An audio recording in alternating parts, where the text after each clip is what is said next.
Hello and welcome to another round of the OAuth Happy Hour. Buongiorno, everybody. Go. I'm Aaron, and we have Vittorio here as well. Thank you for joining. Good to see everybody here. Say hello in the chat. Let us know where you're joining from if you are watching this live. Otherwise, say hi in the comments later. So, it's been a while since we last met. I think we last chatted before the new year. So Happy New Year. Happy New Year. Exactly. Yeah, we have we'll share a couple of updates of what the OAuth group has been working on and talk about some of the upcoming events as well, what's going on in the OAuth world, and then we'll answer questions if you have them. Otherwise, we'll be just chatting about who knows what. That's how these things go. Yeah. Have to always very carefully because you never know when HR is also listening. We don't do anything bad here. We don't. Even if we try, we don't. No. But yes, we let's see. Let's start with a quick update on specs. It's been a quiet spec month, week, couple weeks, whatever it's been. Holidays, yeah. It's December. Not a lot of stuff being done over the holidays. But yeah, so just a couple of I think mostly minor things were published. I think the last time we met was like December 14th. So there's only been a couple of drafts updated since then, and I think these were all pretty minor changes to most of them. So the security best current practice, that is, again, that document talks all about the most secure way to do OAuth as we all have currently agreed upon today, and capturing best practices. Yeah. Can I make a suggestion? Yes. Not everyone knows that when you go in the specs, there is actually one feature in which you can show the diff so that you can actually see what changed from the last time. So it might be nice to show people how to do it. That is a fantastic idea. When you're on the draft, make sure you are on the latest version, because sometimes you'll follow links and you'll end up in an old version. So make sure you click on the latest one first. We are on 19 here. And then up here, there's diff 1 and diff 2. And I don't actually remember what the difference between the two diffs I think it's just a layout thingy. Like it's slightly different how it's visualized, but the functionality is the same. Okay, so this is a side-by-side view. And it is doing the diff of literally like text diffs between the two files as published in a text format. So you can see like the draft number changed, which is not super interesting. But there are some interesting that the license changed. I wonder what that's about. But you can see that kind of stuff in the diff view, which is fantastic. Yeah, exactly.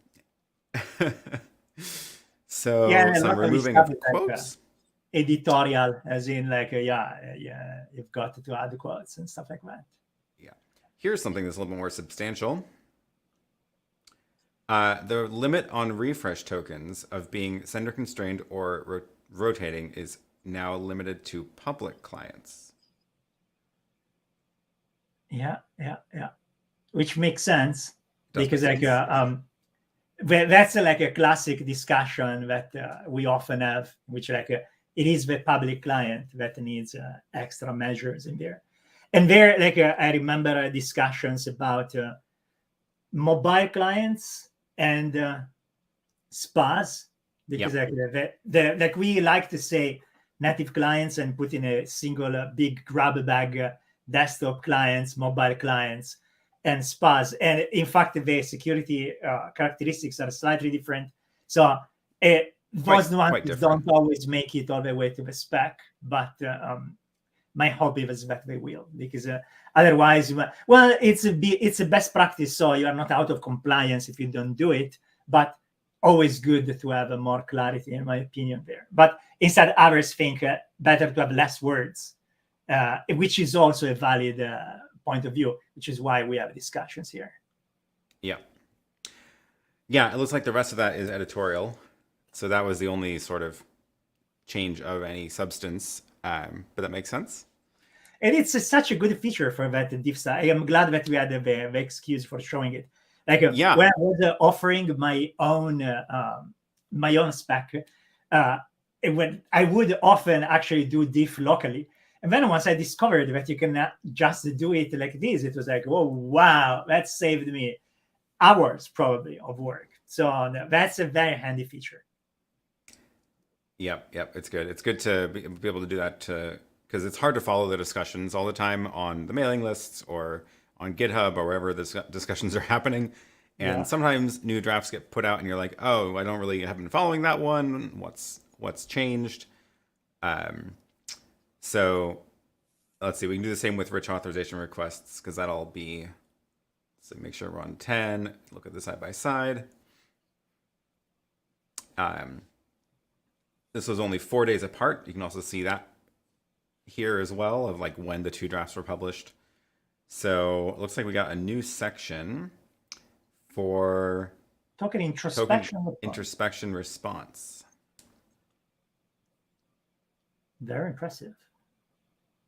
And there is the new section, in fact. It's registering a new value for authorization details, JSON array. Okay. That makes sense. I have a feeling the rest of that is just reordering the citations. Yeah. So just to summarize, it looks like it's there is something that RAR introduces, and given that the solution might be using the introspection endpoint, here basically is saying, hey, we need to have the ability to transmit that information also if the solution uses the introspection response. And given that the introspection spec has a mechanism for extending its list of values, then the RAR is taking advantage of that mechanism and saying, hey, here is a new thing I'd like to be able to get out of the introspection endpoint. So pretty straightforward, but again, also interesting to see the extensibility mechanisms that those specs usually bake in at work. Like this is a good example of like, yeah, it was a good idea to add that level of extensibility and to actually have a governing body like the YANA, which creates this reference so that everyone can actually go and see what things are there, what the semantic is. So all goodness here.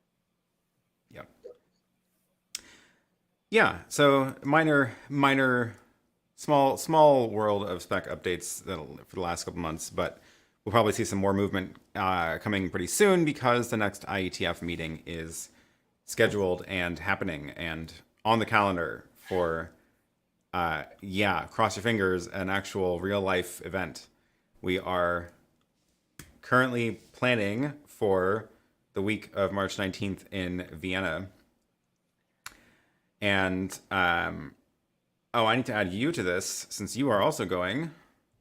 I am going, yeah. Well, I bought the ticket and I blocked the calendar. I didn't buy the airplane ticket yet, but okay. The time is coming for doing that. I was hesitating because IETF is this enormous event.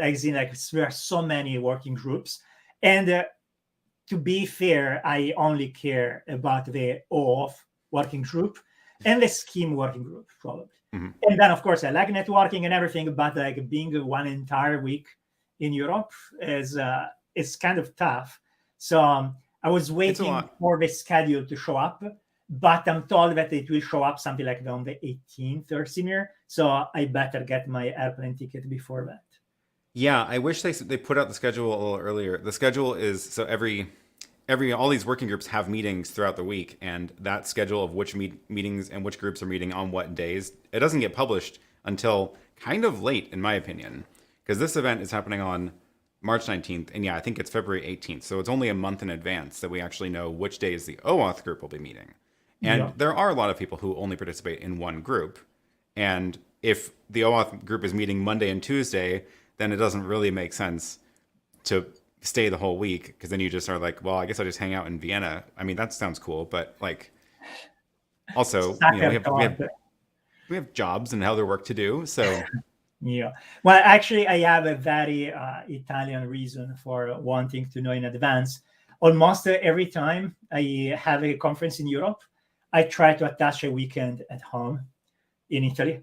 And so I'd like to know when I have to do this particular thing. But otherwise, yeah, Sacerdote, I have a second monitor that I bring with me when I have to work in remote. Luckily, apart from the time zone, we have jobs that can be done in remote. So, of course, we can potentially do it in there. I don't know what's the current COVID situation in Austria, but again. Yeah, cross your fingers. I haven't been looking into it too much yet because it can change so quickly. So we're still over a month out. So anything that we know today could completely change in another month. So we'll cross our fingers and hope things go well and hope this works out and hope we can all meet there. Yeah. But yeah, that does mean that there's a deadline cutoff for publishing new drafts ahead of that meeting. So probably going to see some frantic pushes of new versions of various OAuth drafts pretty soon. And when is the deadline? That's a good question. It is, I want to say it's like, let's see, is it listed on the main page of all the dates, important dates? Here's all the important dates. Early bird registration, cutoff date for birds of feather. Here's the preliminary. Oh, it's not even the final agenda. It's only the first agenda. Yeah. And then you get a week to request rescheduling. Final agenda is. Yeah. All right. So March the 7th. March 7th. Okay. Yeah, because the reason for which I did the big eyes is that I do have to write one draft, which is the thing that we discussed at the latest OAuth security workshop, which was that standard step-up way of like standard things for adding to the challenge when you get an error, right, and adding parameters to the request or to the authorization server. When the API that you're calling a specific requirement in terms of authentication, how to actually transmit these in standard fashion, given that a lot of people today are doing it in non-standard fashion because it's not. And during the discussion at the workshop, it was very popular. It was like the session with the most votes for the entire conference. So I'm confident that this deserves a draft. Then whether the draft will be picked up or not, we'll see. But yeah, so I better get my stuff together and also get our good friend Brian Campbell, who's going to be a call for, I think. So yeah, we needed to submit before March. So thank you for reminding me. I actually bona fide forgot. The clock is ticking now. You have 29 days or whatever it is. So, or less than that, because February is a short month. Yeah, it is a very short month. Yeah. So, that'll be good. I remember that discussion during the meeting, and it seemed like everybody was excited about the possibility of standardizing that type of thing. So, that's good. Actually, along those lines, there's a question here in the chat, which is tangentially related, from Mark. I've asked Aaron about this before, but interested to hear thoughts on Okta's new interaction code grant type. It's outside of the OAuth spec, so curious to hear if it's a secure path forward.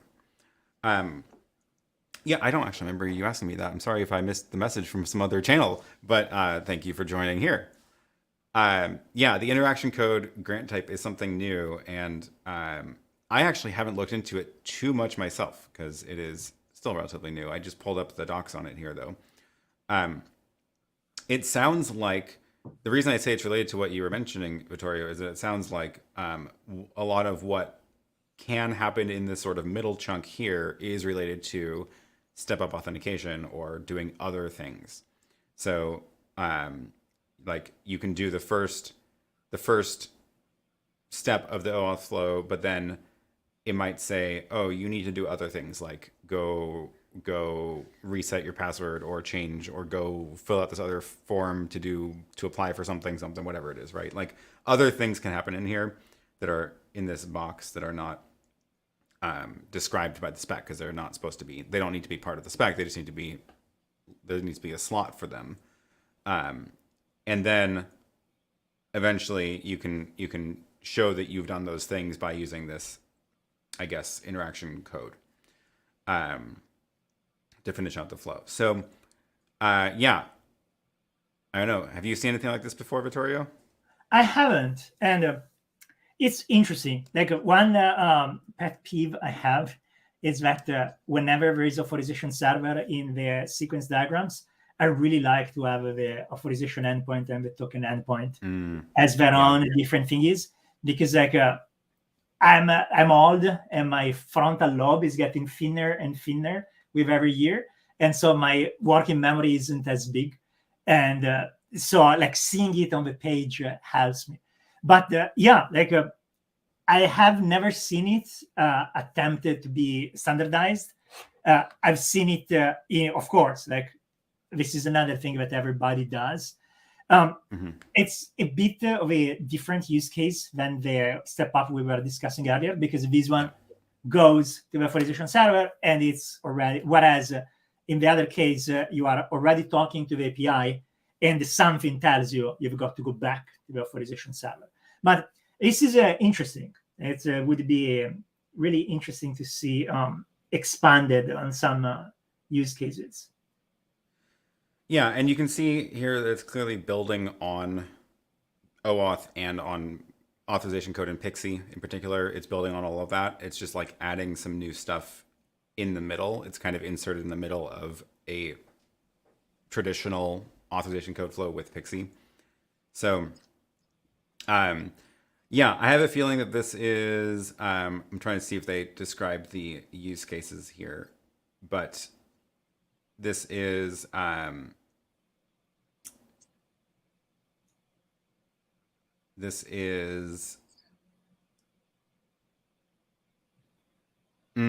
do remember the main reason for this is, okay, and this is going to tie into our other thing we want to talk about actually.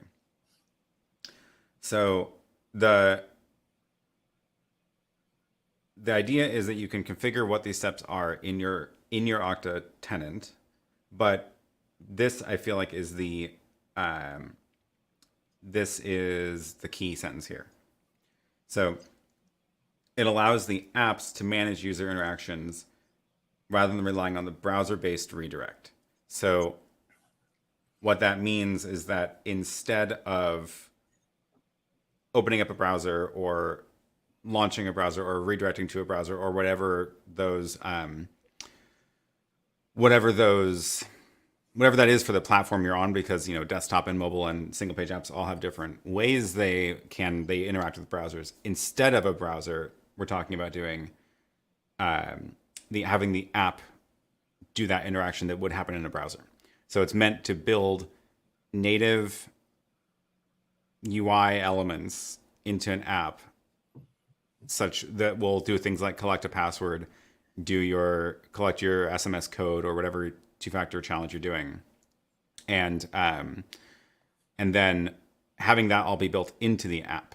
So this is definitely I don't want to say controversial, but definitely something that is this is the thing. This is what you were talking about, Vittorio. This is where we have to be careful what we say. Yeah, exactly. Which is one of the classic things that when big advantage of using open standards is that that you are walking through a beaten path that a lot of people checked where there are landmines or similar, and so in general it's a pretty safe path. Then that doesn't mean that you can only go follow those paths, because every circumstance is different, and standards by their very nature try to cast a wide net. So there might be ameliorating circumstances that you can take into account and you can delve from. In this particular case, this is one of those things that make my spider sense tingle, because it changes one of the very fundamental assumptions we have, which is you go to the browser, you get SSO, we know the browser is well threat modeled, we know that it's the devil, we know.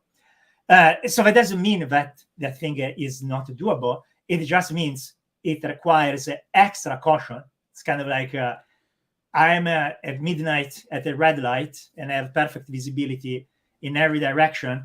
If there is a truck which is barreling in my direction, should I move out of the way of a truck, even if it's red, or should I respect the red? Clearly, there is enough circumstance to move and cross the red, but it's something that requires thinking. So it's not that you can't do it, it requires thinking. And this is the very first time that I hear about that. So personally, I didn't do any thinking about it, so I cannot really comment. Well, so here's the reason that here's my take on it.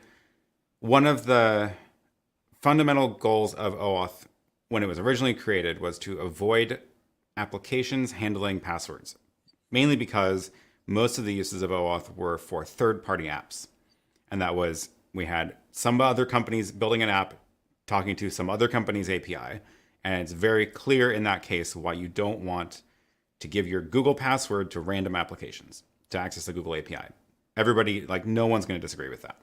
So that was like how OAuth started, was for that use case. And then it's been expanded a lot over the years to include, to be also useful for first-party apps. And that's why, for example, you do see when you go log into any Google app like Gmail or YouTube, Gmail and YouTube do not ask you for your Google password. They redirect you to Google, to their OAuth server, and you log in there. And that lets them do things like consolidate all their multi-factor in one place, use strong multi-factor that are tied to accounts.google.com rather than tied to gmail.com. And that's all fantastic. And you will notice that Google has gone to the extreme in this and actually required that all of their own applications, including desktop, mobile, single page apps, everything has to do this flow. And they've just gone all in on OAuth essentially.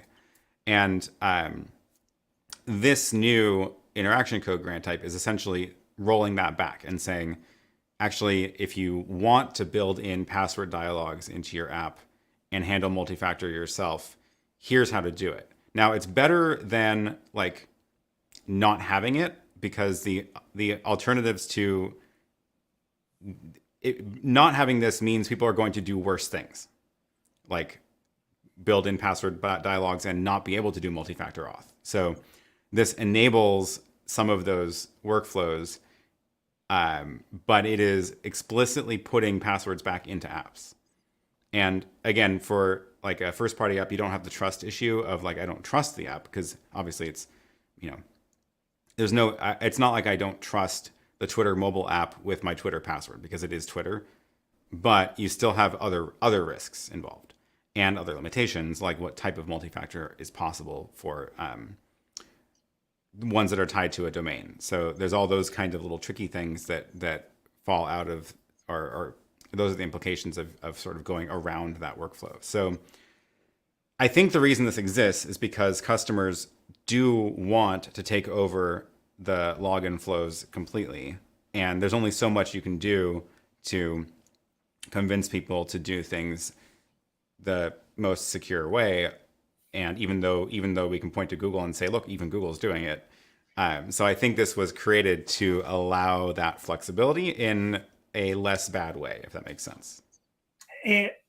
It's a very good analysis. And I think that the third party versus first party debacle is a difficult one, because like the Google example is a very good example because it shows both sides of like Google has been, for the exactly the reasons that you described, one of the most stringent identity providers in forbidding the use of embedded browsers. Like one very common practice a few years ago was to, whenever you had a native client and you wanted to do an OAuth flow for getting tokens, was to embed a surface within your app, which would render HTML, and it basically use that surface to hit the authorization server, do whatever interaction was required, and then get your code and get your token. And this thing is not good for multiple reasons, as in, if you embed the browser, now your hosting application can listen to every keystroke that you type. So it's equivalent to having your username and password in there. And also, if you already are signed in your system browser, now you have to sign in again because your application rightfully doesn't have access to the cookie jar of a system browser. And so like things evolved so that now on mobile, pretty much everyone uses the system browser. Things evolved both in terms of practices and also in capabilities of the operating systems that now allow you to invoke the system browser in a very convenient fashion. But the thing is, on the desktop, this didn't happen as much because when you take native clients that run on the desktop, by calling the system browser, you don't have the same kind of security advantages. And I promise I'll get back to Google in a second. I'm just taking their scenic tour. You don't have the same security advantages because the message pump of the keys is common across the board. So if a process runs as your user, then the chances are that they'll be able to capture keystrokes, not just for one app, but also the others. And in terms of the experience, you really don't know much about what browser is on the machine. So you can pop it out, but you don't know which one comes out. And then there is no easy way of coming back to your app. You cannot know for certain that this thing will come on top because there might be model that. So long story short, if you look at the most of the common, very well adopted native clients on the desktop, they actually still use a dialog in their memory space, which embeds a browser. And that includes Google. If you install the Google Drive module for Mac, the one that syncs your local file system with your Google Drive, you'll see that it pops out a dialog with embedded stuff. Now, I had a Twitter thread with the Google guys about it, and they rightfully pointed out that there is an option in the dialog to say, I want to use the system browser. And so if you want to pop out of this embedded pop-in, you can. And if you are an advanced user, you should. And in fact, the GitHub desktop client, which is another very well-adopted native client on the desktop, does that by default. And if the user is advanced, like if you're a developer, you will probably want to use a system browser, also because it's less typing. But Google themselves, in that particular case, because, and now it ties to what you said earlier, they are a first party, it's Google application talking to Google backend. So even if they would use the system browser, it would be a bit of a theater because they own every end. They own the app, they own the authorization server, they own the reliant party that you are calling. So sure, you can use the system browser and there will be advantages, but in that particular case, the user experience complications that I said earlier make it worth, even for them, the most committed, I'd say, among the various reliant party providers to OAuth, it makes sense for them to bend things a little when they are a first party. Sorry, it got much longer than I expected.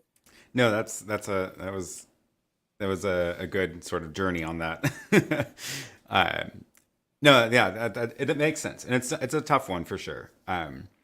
But yeah, so I think bring it back around to the interaction code grant, which now I should probably put this back on the screen, which is Okta's new grant type specifically for building more parts of the login flow into the native application. I obviously like, is it secure? I mean, yes, no, all at the same time, because what do we really know about any security? It's just how much are you confident at any given point in any system security. So can't say anything really useful about that. But what we can say is if you are concerned about the security of your native clients and whether those can be manipulated, impersonated, tampered with by end users, then you shouldn't use this because you're having users give more of their credentials into the native app when you use this flow. if you do trust the security of your native apps because you have gone to the trouble of auditing all of your third-party libraries that you're bringing into your single-page app, not hosting anything on CDNs that are not under your own control, et cetera, et cetera, et cetera, not running on untrusted hardware that somebody might slip some malware into, whatever it is, then those are the kinds of things to think about. So I think having this as an option is better than not having it as an option, because not having it as an option means people will do worse things. So at least with this, it's the best way to do this if you are okay with what you're giving up by doing it. And I think this is a good segue to the other question that we were getting in there. I guess that you framed it wisely because you knew that it was coming, which is one of the factors that you could actually use for determining whether you are okay with some of those little stretches to occur is the way in which you confirm the identity of your client. And given that you are the editor of 2.1, I'll let you answer this one. Yeah, so the question is, can you explain the difference between public, confidential, and credentialed clients? I can't understand the reason why the credentialed client exists. And the short version is, what's the difference between confidential and credentialed? So the this has been coming up a lot when we've been talking about this, so we may end up dropping the term, but the concept exists without the term. The reason we brought the term in the first place is because the concept does exist in OAuth in general. The difference between confidential and credentialed is meant to be the difference between whether or not the credentials for the client were obtained while the identity of that client is well established, like strongly established. So, for example, the biggest concrete example here is you register for a developer account on GitHub. GitHub knows who you are because you have an account there. You've agreed to terms of service as a developer, et cetera, et cetera. You go into the developer website and you register a new application and you get a client ID and client secret. That client secret is doing two things, one of which is it's now associated with you as a developer, and there is like an entity that is associated with this credential that is responsible for that credential. That is a confidential client. And that's always been the case with that term. There's like hints at this other use of a client secret in the OAuth core draft, which we were trying to name credentialed, which is when there is a client secret, but none of that other stuff is true. So the easiest example here to imagine is you build a native app, so you can't go and register as a developer and put in a client secret into your native app because then it wouldn't be secret because you've given it to all your users. So you can't do that. So instead, what the native app does is it ships with only a client ID. And then the first thing the app does when it boots up is it goes and does dynamic client registration or some sort of ping out to the OAuth server, where it then gets its own client secret for that instance of the native app, which basically means as an app developer, I'm going to ship my app to the App Store. 100 people download it. There's 100 different client secrets all associated with that app. That would be a credentialed client because the credential identifies the instance of the app, but it doesn't prove that that app got that credential by being actually associated with me as a developer. You don't have that level of association. So that's the difference there. If I can offer a slogan version is confidential clients do identification, credential clients do authentication. As in, when you are a confidential client, you are assigned a credential that is tied to your identity, whether it's the user, whether it's the app in itself. But that credential has been issued in a context in which you are known. And so it says, okay, when I see this thing, I know it's Aaron, or it's Aaron's app number XYZ. And so this is useful both for protecting that particular interaction in which you are forced to use a credential. And so you're already raising the bar of the quality, the security of interaction. And I just happen to also know to whom that thing is corresponding to, because it was granted in a context in which I knew who you were. Whereas in the case of credentialed client, this is more of a transaction-specific trick of like, I install a native client, and now, as Aaron said, I want to identify these particular instance so that the service knows it's like, yeah, you are the same guy that showed up yesterday. Then whether it's Aaron or Vittorio or Mariam, it doesn't matter, because the thing that I care about is, are you the same that showed up yesterday? So that's mostly the difference. And in terms of use cases, the confidential clients are typically singletons. So websites, which there is one instance, or like machine credentials. The credentialed clients are either native clients that want an extra level of protection, or like there are a number of IoT scenarios in which you use that. Yeah, and then tying it back to the discussion from earlier about how much does the authorization server trust this particular client, that's why there's these differentiations.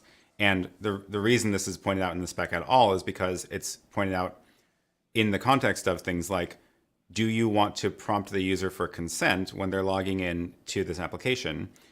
For a confidential client that's a first-party client, you probably don't need to, because it wouldn't really make any sense, and you don't really gain any security by having the user confirm what they're trying to do.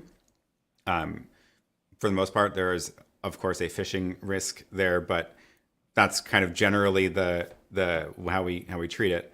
However, for a public client or credentialed, in both cases, because the identity of that application can't be proved by that credential, that is an opportunity where you may want to prompt the user and say, hey, did you know that you're trying to log into this application? And that gives the user a chance to say, oh, wait, I was not trying to do that. So I'm going to cancel out of this transaction. So, and other, a whole host of other sort of decisions like that about token lifetimes, or can you use refresh tokens? How long do these things last? How do you need to do MFA, et cetera, et cetera? All those can be based on whether or not the application is confidential, credentialed, or public. Yeah, and one thing that we take for granted as identity people, but not everyone groks, is that the client identifier of an application is considered a public information. It's not a secret. And so if you do pure public client grants, as long as you know the client ID, you can basically pretend to be any app you want. There are some mechanisms that are operating system specific, in which, for example, you can register specific URLs that you have control over. And so you can somewhat contain the damage in some operating systems. But in general, whenever as authorization server or as a relying party, you get something that is coming from a public client, you can't make assumptions about whether that is actually the code base that you expect, not even the instance, because of these property of public clients. And so in that, from that point of view, credentialed clients are an interesting middle ground, because if you have a very large number of clients, you might be unable to model all of them as a confidential client because it's expensive. But the credentialed client, like especially when coupled with things like dynamic client registration and similar, can give you a bit of extra level of protection that enable all the things that Aaron was describing in terms of making confidence decisions about what the particular client can or cannot do. Yep. I think that's great. Yeah, it's a tough one, because there's a lot of gray area here, and a lot of it is not hard and fast rules. A lot of it is how confident are you in various aspects of a system, and how willing are you to tolerate that lack of confidence. And the answer is often different in different situations, and that's fine. There isn't a single right answer. Which is also, again, why the interaction code grant type is useful in some cases, when you don't have concerns that would make it dangerous. So it's all a big big mess of gray area.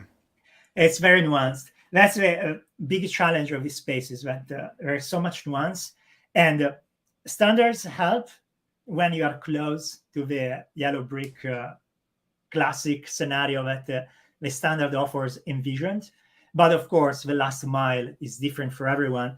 And that's why sometimes you really cannot avoid, if you want to stray from the basic path, you can't avoid it to consult with someone that really understands this space and can help evaluate your particular scenario.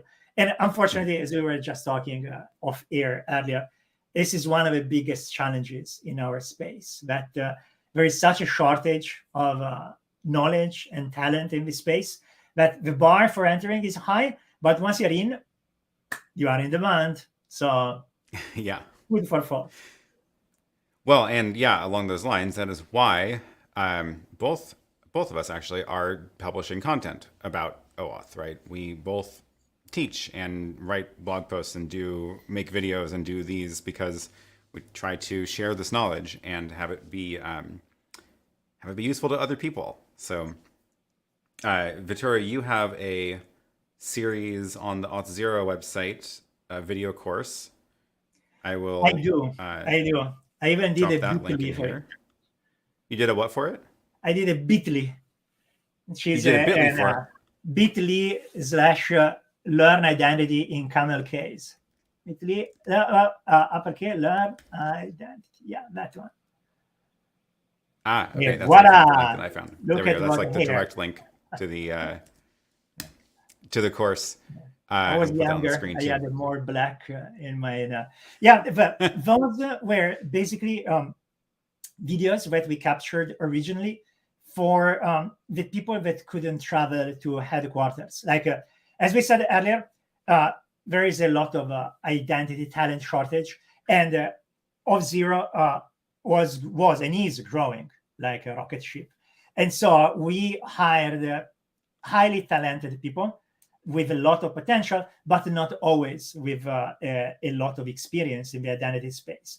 And we looked at the landscape of offering out there, and we decided that it was worth to actually build something from scratch just on identity. So not identity and Auth0, but just identity standards and why things are the way they are, and starting from the scenarios all the way down to the parameters. And normally, as tradition, we had that the first week, everyone in Auth0 would travel to Bellevue, and I would actually lock them for 2 days in a conference room, and I would squeeze them on the whiteboard for 2 days straight. It was really, really tough. But then we just started not scaling, and so we said, you know what, for people that can't travel here for the first week, we'll just record this video, and we used it as internal class for quite a while. And then at a certain point, we said, well, you know what, why not just making this public? And I wasn't saying anything particularly controversial, and so we just made it public, and it's out there.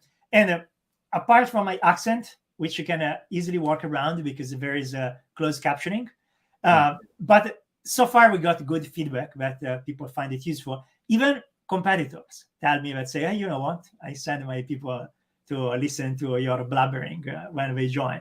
So to me, it's like a great validation. So if you guys want to give it a try, please give me feedback, of course. That's wonderful. Yep. And I will also use this opportunity to mention mine as well, which is I did a similar thing, which is created this workshop.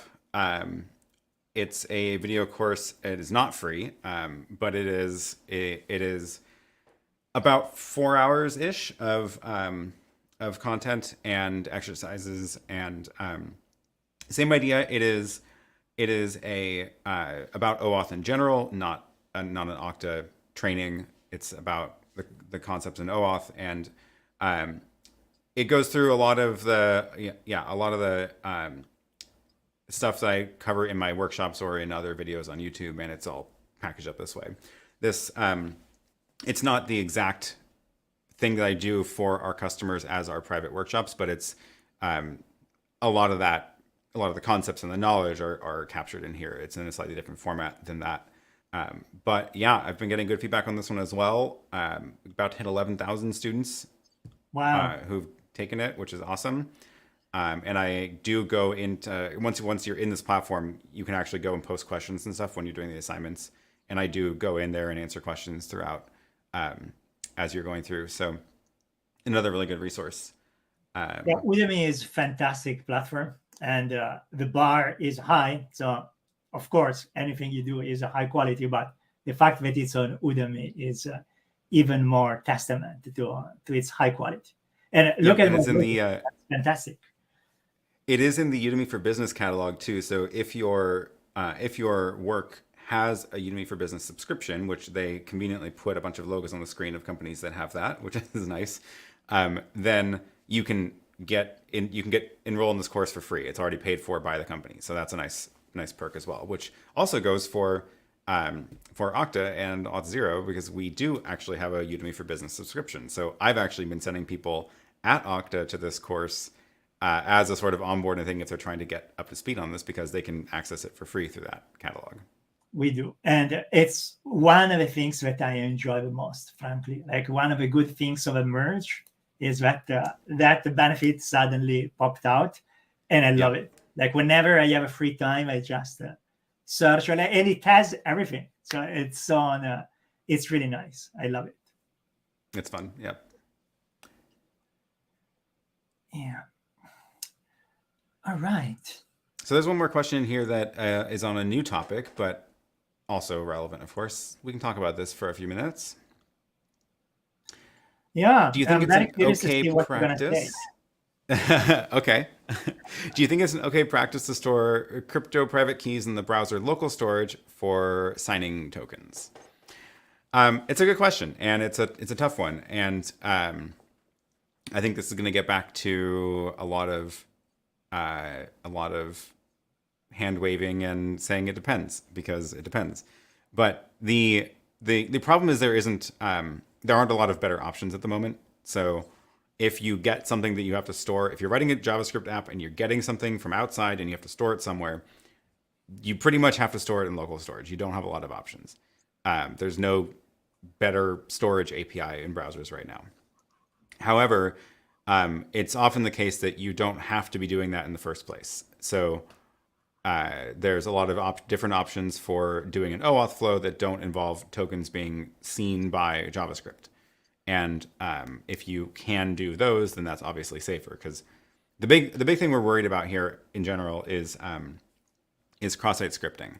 So if an attacker can get access to your website through a cross-site scripting attack, then the problem is that they can then see any of that app storage, including any tokens that are stored, which means they can then steal those tokens, use those tokens. And if it's a refresh token, then there's no client secret, obviously, so they would be able to use the refresh token to get new access tokens, and now they're off on their own little world making API requests outside of the browser. So that's the main concern that exists. So cross-site scripting. So that means, auditing your code to make sure that you're not bringing in untrusted libraries, making sure that you're not accidentally running npm update and pulling in some compromised version of a dependency. And if you're confident enough with your ability to prevent cross-site scripting attacks, then it's not the end of the world to store stuff in local storage. Personally, I don't think I would ever be confident enough that my code has prevented cross-site scripting attacks, that I would rather just not have tokens in the browser in the first place.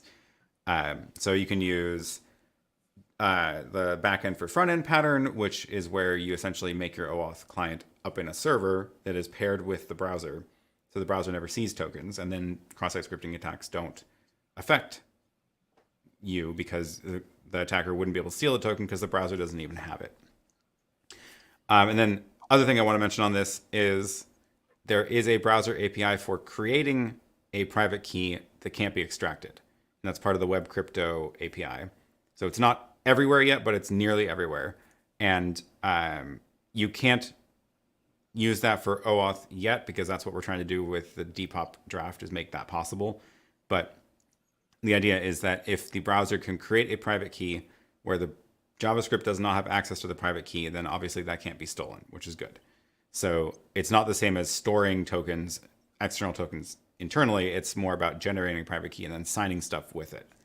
So I think I'm excited about that future that's going to enable, but it's not really accessible yet. That was a big sigh. What was that? Well, it's tricky.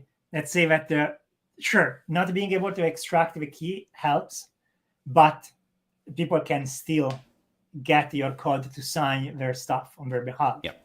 So in general, like this thing about putting crypto in JavaScript is complicated. I subscribe to I might never be confident enough for doing it. And then like one has to wonder for what you would use it for. Because like the use case mentioned in the question, which is like signing tokens, seems very controversial. Let's say that that entails the fact that there is an entity which is trusting your particular client, which is the worst kind of client, browser, to actually be authoritative about the content of the token. And it's very dangerous because it's a browser. So, and also like tokens typically have like at least a bit of lifetime. So whereas I can see for Depop to have a transient keys for protecting particular interactions. So like I'm protecting this particular leg in this particular session. So sure, it's a key, but it's a key just for that transient thing. I think that is tolerable. But instead, having a key that actually allow you to mint new tokens in the browser, I'd be very, very, very nervous. Like if this would be something that our field would come to me as an architect and tell me, we are proposing this thing to the customer, the bar that I would give them to convince me that it is something that is viable would be very, very, very, very high. So I'd be very careful about it. And then here, I'm not as extreme as some of the people that say that the browser shouldn't see any token at all, which would be like an even lower bar than actually having an active capability of minting tokens. Like there is a bunch of people saying, no, you can't ever have any token in the browser. You must have a backend, and this backend must do everything. I'm not that extreme because I think that that architecture is extraordinarily difficult to put together. Because in the easy case, it's easy. But if you have like a large system that has like needs to be in different geographies, in which you are serving content in different places, in which your APIs have some intelligence that know from where you're calling and serve you different regions, like, or like you have anomaly detection, which is based on the particular browser. So there are a number of complications that don't always make it possible or even convenient money-wise to go through the backend for absolutely everything. Then, so for me personally, okay with access tokens, at least to be in the browser with all the preoccupations that Aaron listed. The next level is the refresh tokens, which are not exactly keys, but they are still generative artifacts. Those are artifacts that can be used to build other artifacts. And there, as long as you have refresh token rotation, which is every time you use a refresh token, it stops working and you get a new one, then I think that for transactions that are not critical, that are not irreversible, that are too valuable and similar, I think that I'm okay with the thing. And I will be okay also once we'll have a sender constraint. Today we don't have it yet, so I don't think MTLS is not really practical for native clients and similar. But so I'm a pretty liberal guy in that respect. But when it comes to keys, I think that for me it's a bridge too far. Like having key, apart from protecting transactions at Depop, having keys in the browser would make me too uncomfortable. So I'd rather like pay some other price somewhere else in the solution rather than doing that. That makes sense. Yep. Well, and that actually kind of gets to back to your new draft that you're going to work on, which is, you mentioned a refresh token can be used to get new tokens, right? And then with the rotation, that's good.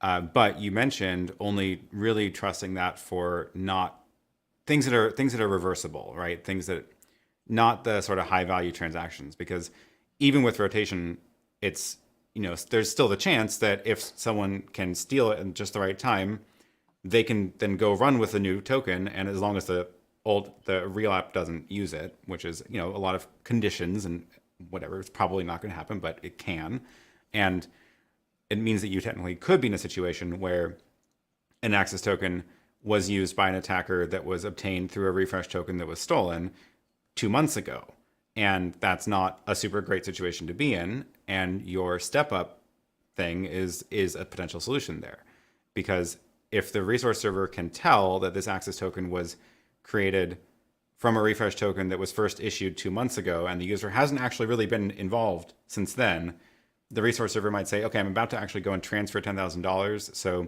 I want a newer grant. I want an access token that was issued from a user being present only at most 5 minutes ago. And then you could use that step up model or challenge, whatever you want to call it, where you throw an error saying, no, I don't trust this access token anymore. It's the user was there too long ago. Please go get a new one. And then the app has to go and get the user involved again. And that would stop the attack because the attacker doesn't have access to the user. So that is a fantastic use case. Thank you for that. Yes, like the ability. You should put that into the spec. Yeah, I seriously considering that. It's like the situation in which the API might decide that, this token might formally still validate, but it's not good enough for me, is exactly the central use case for that case.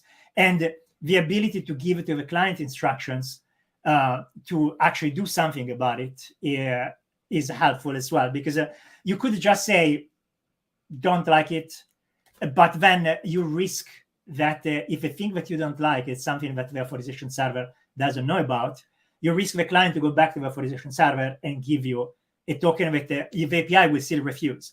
In your scenario in which it's age, then we'd be fine because you'd get a new token, and so the API would accept it. But if instead the API would say, for this particular transaction, I need you to do 2FA, then if you don't actually specify it when you go back to the authorization server, they might just give you the same token as before. So yeah, great. Thank you for mentioning that use case. Yep. Well, cool. We got a list of things to do now, so we should get back to writing some specs. Yeah. But yeah, we are at the top of the hour, so thanks everybody for joining. We will be back at some point. I don't know when yet, but you can always find the next stream coming up at oktadev.events. I will drop that into the chat. That's where we post the schedule of the upcoming happy hours, as well as other events that are happening that either of us or the rest of our colleagues are going to participating in, conference talks, things like that. So only a little bit scheduled right now, but we'll get some more stuff on the calendar. And you can always add this to your own Google or Apple calendar as well. There's a iCal feed right there. So yeah, this was fun. Good discussion today. And I think we both gave ourselves a bit of a to-do list out of this talk. So yes, we will get on that. All right. All right. Thanks you, everybody. Everyone. See ya.